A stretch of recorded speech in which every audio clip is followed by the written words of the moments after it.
Perkenalkan, nama saya Wantri bin Yulianti Tuanane dengan NIM 1907010062. Pada kesempatan kali ini saya akan berbagi informasi mengenai penyakit leptospirosis. Pertama-tama kita harus mengetahui definisi dari penyakit leptospirosis.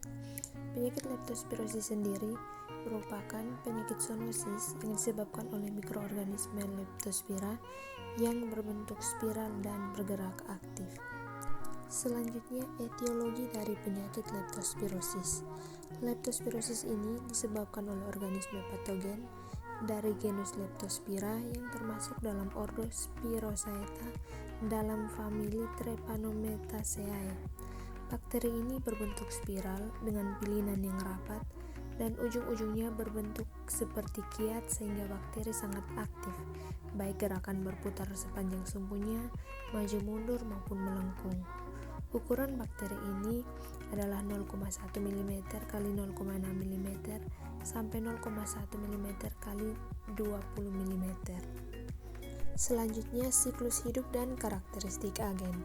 Proses penularan leptospirosis ini dapat dibagi menjadi dua, yaitu penularan secara langsung dan penularan tidak langsung. Penularan secara langsung ini yang pertama melalui darah, urin, dan cairan tubuh lain yang mengandung kuman Leptospira. Yang kedua, dari hewan ke manusia, terjadi pada orang yang merawat hewan atau yang menangani organ tubuh hewan, misalnya para pekerja potong hewan. Yang ketiga itu dari manusia ke manusia. Meskipun jarang terjadi, namun dapat terjadi melalui hubungan seksual pada masa konvalesen atau dari ibu penderita leptospirosis ke janin melalui sawar dan dari ASI. Yang kedua, penularan secara tidak langsung itu terjadi melalui genangan air sungai, danau, selokan, saluran air, dan lumpur yang tercemar urin hewan. Ciri umum dari bakteri Leptospira penyebab leptospirosis ini yang pertama, sel bakteri ini dibungkus oleh membran luar yang terdiri dari 3-5 lapis. Di bawah membran luar terdapat lapisan peptidogligan yang fleksibel dan helikal serta membran sitoplasma. Selanjutnya, ciri khas Spirochaeta ini adalah lokasi flagelnya yang terletak di antara membran luar dan lapisan peptidogligan. Flagel ini disebut flagella periplasmik. Leptospira memiliki 2 flagel periplasmik, masing-masing berpangkal pada setiap ujung sel. Kuman ini bergerak aktif. Lingkungan yang sesuai untuk bakteri ini adalah lingkungan lembab seperti kondisi pada daerah tropis. Berikutnya, tanda dan gejala. Secara garis besar, manifestasi klinis penyakit leptospirosis ini dibagi menjadi 2. Yang pertama, leptospirosis anikterik. Pada fase septik ditandai dengan gejala demam, nyeri kepala, mialgia, nyeri perut, mual, dan muntah. Sedangkan pada fase imun ditandai dengan demam yang tidak begitu tinggi, nyeri kepala hebat, meningitis aseptik, konjungtiva hiperemis, uveitis, hepatosplenomegali, kelainan paru, dan ruam pada kulit. Yang kedua, leptospirosis ikterik. Fase septiknya sama dengan fase anikterik, yaitu ditandai dengan demam, nyeri kepala, mialgia, nyeri perut, mual, dan muntah.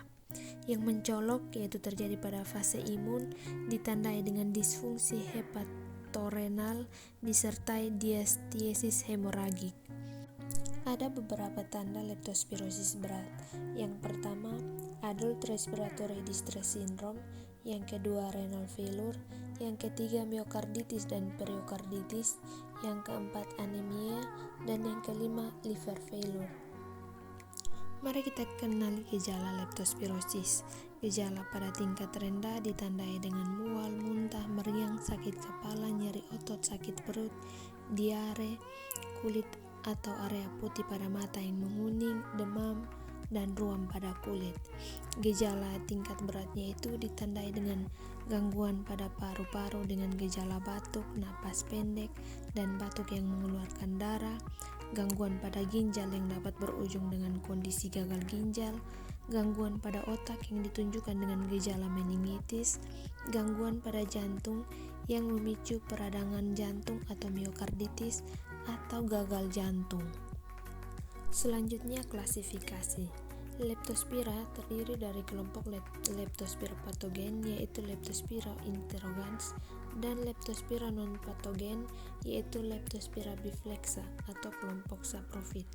Masing-masing spesies ini memiliki serofar yang dibedakan dengan aglutinasi antibodi. Spesifitas serofar ini dipengaruhi oleh antigen lipopolisakarida atau LPSO. Saat ini Leptospira diklasifikasikan menjadi sejumlah spesies yang dibagi berdasarkan tingkat keterkaitan genetik. Berikutnya, patofisiologi.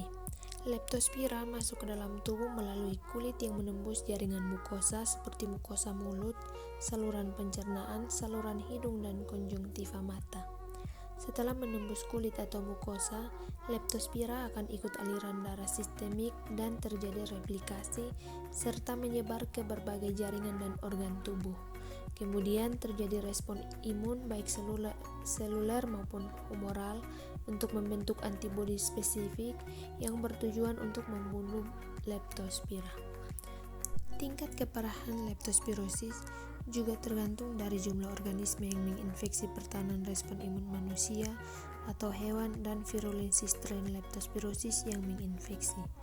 Kemudian leptospira akan menyebar ke seluruh tubuh melalui peredaran darah sampai ke cairan cerebrospinalis dan humor aqueous dalam bola mata. Yang berikutnya, epidemiologi. Leptospirosis tersebar luas di negara-negara yang beriklim tropis termasuk Indonesia. Kondisi lingkungan di wilayah tropis sangat mendukung penyebaran bakteri leptospira karena bakteri ini cocok hidup pada lingkungan dengan temperatur hangat, pH air dan tanah netral, kelembaban dan curah hujan yang tinggi. Terlebih jika kondisi lingkungan dalam keadaan yang buruk yang mendukung perkembangan dan lama hidup bakteri. Data Kementerian Kesehatan 2016 menunjukkan ada 6 provinsi yang melaporkan kasus leptospirosis, yaitu DKI Jakarta, Jawa Barat, Jawa Tengah, Daerah Istimewa Yogyakarta, Jawa Timur, dan Banten. Angka kematian akibat leptospirosis tertinggi terjadi di DKI Jakarta sebesar 16,98%. Berikut adalah situasi di tahun 2008 sampai 2015 dan distribusi kasus di 6 provinsi dari tahun 2009 sampai 2015. Selanjutnya, rantai penularan. Manusia terinfeksi leptospira melalui kontak dengan air, tanah, tanaman yang dikotori oleh air seni dari hewan-hewan penderita leptospirosis. Yang pertama, bakteri leptospira masuk ke dalam tubuh manusia melalui luka atau lecet pada kulit, melalui selaput lendir mulut, hidung dan mata, darah, cairan ketuban, vagina, jaringan, tanah, vegetasi, dan air yang terkontaminasi dengan urin hewan yang terinfeksi. Yang kedua, bakteri ini bisa ditularkan melalui makanan yang terinfeksi dengan urin dan kadang-kadang melalui terhirupnya droplet dan cairan yang terkontaminasi. Yang ketiga, dengan cara lain yaitu melalui permukaan mukosa, misalnya luka abrasi, mukosa, saluran hidung atau konjungtiva. Berikut adalah gambar bagaimana orang dapat terinfeksi bakteri leptospira.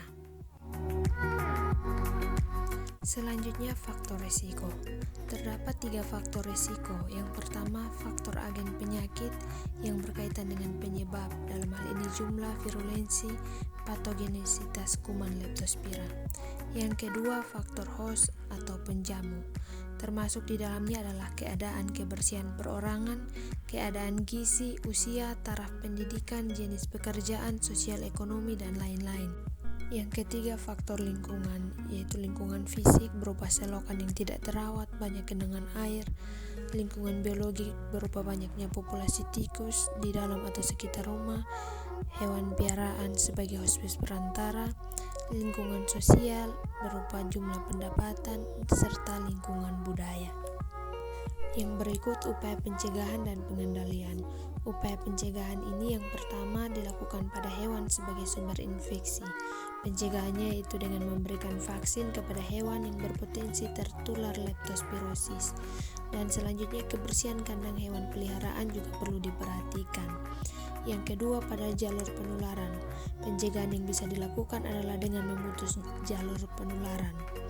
Lingkungan dengan kondisi sanitasi yang buruk menjadi faktor risiko terjadinya leptospirosis. Kegiatan yang dapat dilakukan yaitu dengan menjaga kebersihan lingkungan sekitar tempat tinggal supaya tidak menjadi sarang tikus termasuk tempat penyimpanan air. Yang ketiga, pencegahan pada manusia. Pencegahannya bisa dilakukan dengan menjaga kebersihan individu setelah beraktivitas di lokasi yang berisiko terpapar bakteri leptospira.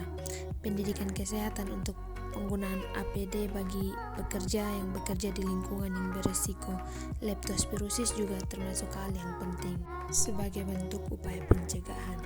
Yang berikut pengobatan. Pengobatan yang pertama bagi penderita leptospirosis ringan, pengobatannya berupa tablet doxycycline dengan dosis 100 mg diminum 2 kali sehari selama 7 hari. Yang kedua bagi penderita leptospirosis sedang dan atau berat, pengobatannya berupa penisilin G intravena dengan dosis 1,5 mU setiap 6 jam selama 7 hari. Jika terjadi gagal ginjal, perlu dilakukan hemodialisa dan perlu dilakukan ventilasi pernafasan mekanis jika terjadi perdarahan pada paru-paru. Yang ketiga, bagi orang yang memiliki risiko tinggi perlu diberikan doxycycline oral sebagai profilaksi sebesar 200 mg per minggu selama terpapar risiko. Untuk upaya pengurangan, untuk mengurangi risiko terjadinya leptospirosis dapat dilakukan dengan memperbaiki kondisi lingkungan yang buruk dan meningkatkan perilaku hidup bersih dan sehat. Ayo kita waspada terhadap leptospirosis dengan pencegahannya. Yang pertama, perilaku hidup bersih dan sehat. Dalam hal ini selalu mencuci tangan dan kaki dengan sabun setelah dari tempat berair dan kotor. Yang kedua, gunakan alat pelindung diri, memakai sarung tangan, alas kaki, atau sepatu karet saat di tempat berair, becek, atau tempat kotor.